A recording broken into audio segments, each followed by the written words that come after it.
विद्यार्थी मित्रांनो, तुम्हाला सगळ्यांना परीक्षेसाठी खूप खूप शुभेच्छा। हॉल तिकीट तर तुम्हाला मिळालेलंच आहे। मग काही गोष्टी तुम्हाला लक्षात ठेवणं आवश्यक आहे बरं का। सगळ्यात पहिलं महत्त्वाची गोष्ट ही आहे की तुमच्या सगळ्यांना सेंटर कुठं आलेलं आहे, तर इथं लिहिलेलं आहे बघा, सेंटर नेम दिसलं काय आहे? यशवंत प्रायमरी स्कूल सेलू, शास्त्री नगर सेलू, सेलू तालुका सेलू, डिस्ट्रिक्ट परभणी। समजलं? हे लक्षात ठेवा। आता हे कुठं आहे सेंटर तुमचं? तर बस स्टँडच्या जवळ अक्षता मंगल कार्यालय आहे आणि त्याच्या समोरच ही शाळा आहे। दुसरं काय लक्षात ठेवायचं? तुमचा सीट नंबर, परीक्षेचा सीट नंबर कुठं लिहिलेला आहे? इथं बघा, सीट नंबर। हे समजलं? हे हॉल तिकीट तुमचं कितवी परीक्षेचं आहे? कोणत्या परीक्षेचं? 5वीचं पूर्व उच्च प्राथमिक शिष्यवृत्ती परीक्षेचं आहे, जे 18 फेब्रुवारीला आहे। समजलं? आता ह्याच्यातला फोटो आणि तुम्ही हे खात्री करून घ्या एकच आहेत का? दुसरी गोष्ट, इथं फोटोच्या खाली सही आहे, ही सही आणि तुम्हाला जी येते ती सही एकच आहे का बघा। नेहमी तीच सही करायची। समजलं? त्याच्यानंतर महत्त्वाच्या गोष्टी, तुमच्या हॉल तिकीटवर मुख्याध्यापक सरांचा शिक्का आहे का? त्याच्यावर सही आहे का? ह्या महत्त्वाच्या गोष्टी आहेत बरं बाळांनो, हे पहा। त्याच्यानंतर तुम्हाला आता इथं पेपर 2 पेपर 1 दिसायला आहे, तर इथं काय लिहिलं आहे वर? सुपरविजन्स सिग्नेचर, म्हणजे जे तुम्हाला गार्डिंग करायला सर येतील ना, त्यांच्या सह्या आहेत। पेपर 1च्या खाली पेपर 1ला येणारे सर सह्या करतील, पेपर 2च्या खाली पेपर 2ला गार्डिंग करणारे सर इथं सही करतील आणि इथं लिहिलं आहे स्टुडंट सिग्नेचर। मग तुम्ही इथं सही करायची कधी? परीक्षेच्या हॉलमध्ये गेल्यानंतर। आणि कशी सही करायची? जशी फोटोच्या खाली आहे ना, अगदी तशीच। एवढ्या गोष्टी समजल्या?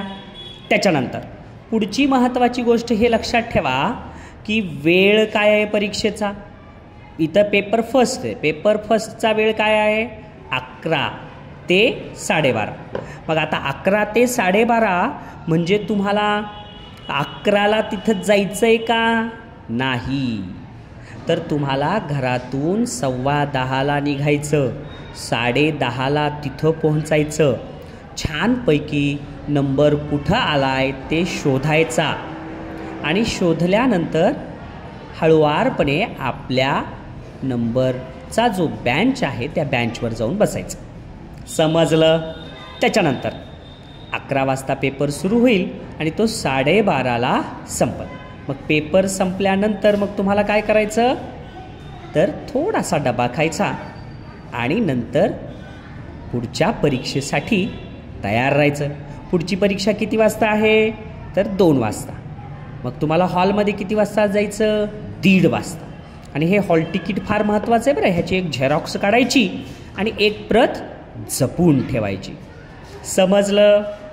आणि नंतर मग परीक्षा झाली की पुन्हा हे हॉल तिकीट संग्रहित जपून ठेवा, तुमच्या फाईलला लावा, कारण तुम्हाला रिझल्ट ह्या सीट नंबरवरून कळतं। समजलं? लक्षात आलं मुलांनो? आता ही माहिती सगळी चेक करा। तुमचं नाव, त्यानंतर तुमचं जेंडर कॅटेगरी, त्याच्यानंतर स्कूल सिलेबस आणि स्कूल एरिया, शहरी आहात का ग्रामीण आहात, हे इथं उल्लेख केलेला आहे। अर्बन म्हणजे शहरी आणि रुरल म्हणजे ग्रामीण। लक्षात आल्या? सगळ्या गोष्टी लक्षात आल्या? स्कूल नेम इथं लिहिलेला आहे वर, आलं का लक्षात? आणि महत्त्वाच्या गोष्टी मी तुम्हाला सगळ्या सांगितलेल्या आहेत, तर लक्षात ठेवा आणि लक्षात ठेवून व्यवस्थित पेपर सोडवा। आणि हो, आता इथं काय दिलेलं आहे बघा बरं, परीक्षार्थ्यांसाठी सूचना। आता हे परीक्षा कधी होणार आहे? 2024ला। मग आता हे 2024च्या सूचना आहेत मुलांनो, मन लावून वाचा, प्रत्येक सूचना मन लावून वाचा आणि सूचना मन लावून वाचल्यानंतरच पेपरला सामोरे जा।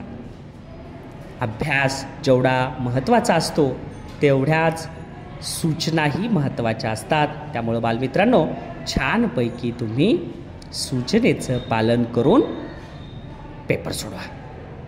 तुम्हाला परीक्षेसाठी खूप शुभेच्छा. बेस्ट लक.